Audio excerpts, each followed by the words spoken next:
The Conservative Party of Canada's leadership race has been well underway now ever since the resignation of former Conservative leader Erin O'Toole. Of course, Erin O'Toole resigned as leader of the Conservative Party after his own party's caucus voted to oust him as party leader. Now, the leadership race has several contenders. However, one of the main contenders was ousted from the party's leadership race just last week over what the party says was allegations of financial wrongdoing, but there are still many serious contenders in the race. Jean Charest, Pierre Poilievre, Roman Baber, Scott Aitchison, Leslyn Lewis, all of them are hoping to become the next leader of the Conservative Party of Canada. And joining me now is Tasha Kheiriddin, author of her new book titled The Right Path, that details how the Conservative Party can move forward and attract new people to the party. Tasha, thanks so much for making the time and for joining me. Why did you decide to write your book, The Right Path, and what was ultimately, I suppose you could say, the main goal as to writing your book? Thank you, Wyatt. It's a pleasure to join you. And yes, the book actually took life after the last election in October 2021. That's when I started putting fingers to keyboard on it, thinking the Conservatives might need some advice after 3 straight losses. I'm someone who's been interested in conservative politics pretty much my entire life. I used to be involved in the Progressive Conservative Party when I was younger, when I was actually just a bit older than you, believe it or not. I joined at 14.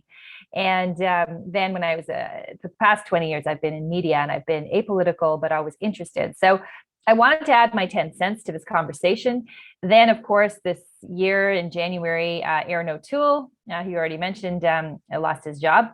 And the book took on new meaning because of the leadership race. So it's designed to explore not who should lead the party, but how the party should lead the country. And this sort of explores the differences between populism and conservatism in terms of attracting those new voters, and how we could address concerns without falling into, as I say, the trap of populism, which is often exploited by the Liberals for their own gain.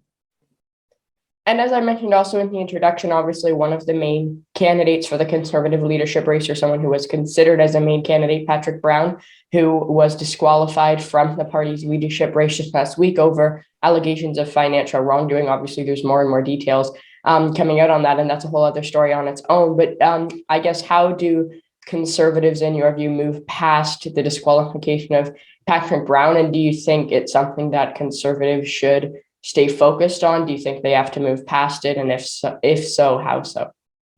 Well, it's certainly thrown a spanner in the works. It was unexpected. And, coming at this point in the leadership race, when we're in this persuasion phase, it's, the big question for me, and I think for all campaigns, is how do you make sure people who were recruited stay involved in the party? I mean, Patrick Brown says he recruited over 100,000 or 150,000. He says people.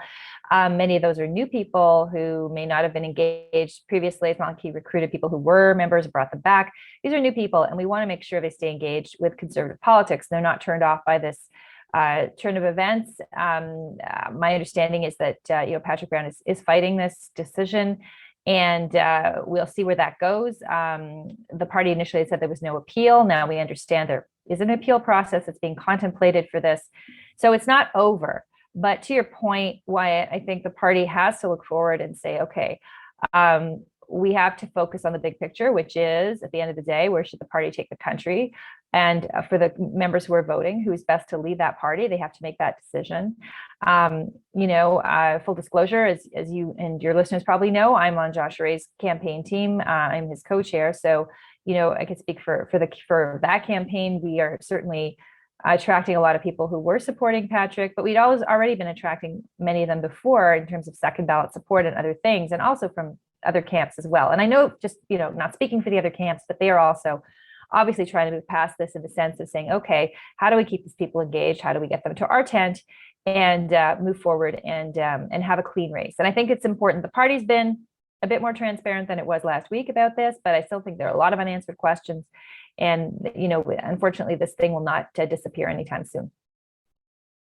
And you mentioned you're on the Jean Charest campaign. A lot of messaging from the Charest campaign as it relates to the way that they interact and exchange with the Poilievre campaign. Obviously, the Charest campaign seems to be going in more of a, more of a moderate direction than Pierre Poilievre. That's kind of the messaging from the Charest campaign, that Pierre Poilievre would take this and the Conservative Party too far in one direction. I guess, what how would you explain that to, say, a conservative outsider, the visions and views for the party between Jean Charest and Pierre Poilievre? Sure. And that's in the book, The Right Path, what I explore in terms of archetypes. And I talk about individuals, obviously, because they're doing things in this campaign. And the book is written a lot in real time. But at the same time, they do represent these two currents. Pierre Poilievre is representing the populist current. Josh Charest is representing the conservative current, and they're quite different. When you look at history in Canada, you really see the interplay between these two, going all the way back to the Progressive Party, which then merged with the Conservative Party back in the day, the Socreds in Alberta. There has always been a populist vein. And the problem is every time that it creates a new party or attracts attention away from the conservative side, you've ended up with a split, like with Reform back in the 90s, where the Liberals then end up profiting and staying in power for, usually a decade or more. So the challenge right now is, to me, addressing the issues that inform populism. And they're not what you might think. My research shows that populism isn't all about inequality. It isn't about gatekeepers. It isn't about elites, really. It's when people feel they can't get ahead. They don't have social mobility. They do all the right things. They get the education, they get the job, they save their money, and they still can't buy the house in the neighborhood they grew up in. They still can't, get a better life for their kids, and they feel they're stuck. So populism appeals to that because they think, there's easy solutions. And we've seen it in other countries, like with Donald Trump, and with Boris Johnson, who's now gone, but in Brexit in the UK. It's an anti-elitist movement, but the problem with that is that in this race, we're attacking the elites in our own party, or at least people who support that view. So what I say is no. I support the vision. Yeah, I support the vision Jean Charest has, because it dovetails with my own, and I think what's best also for the party, which is a center-right direction where you address the issues of populism, but not with the populist means, because those can be very destructive and very alienating to the center-right voters we need to build a big tent to win.